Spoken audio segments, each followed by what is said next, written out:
हुक्मरान कहते हैं ना, कोई बेरोज़गारी नहीं है, कोई महंगाई नहीं है। ये देखें आप, मैं आपको दिखाता हूँ।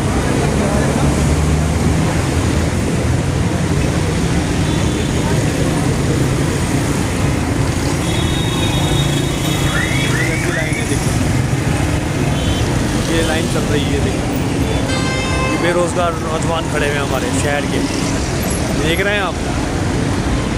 ये देखें आप, ये लाइन चल रही है अभी। ये कराची का वो जवान है जो सड़कों पे भीख मांग रहा है नौकरी के लिए, और हमारे फरहान रियासत जो है वो ये देखें आप,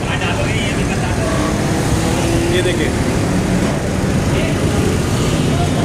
ये मिलेनियम मॉल के सामने कैंप लगाया हुआ है सैलानी वेलफेयर।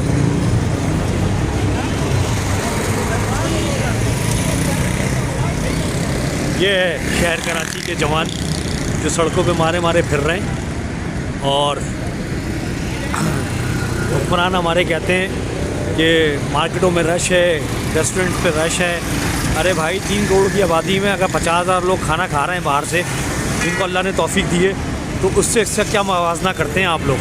बड़ी शर्म की बात है, हमारे लिए तो बहुत ही शर्म की बात है। हमारा नौजवान जो है वो सड़कों पे बेरोज़गारी के ये आलम में घूम रहा है। ये देखें आप, देख रहे हैं ना, ये देखिए आप।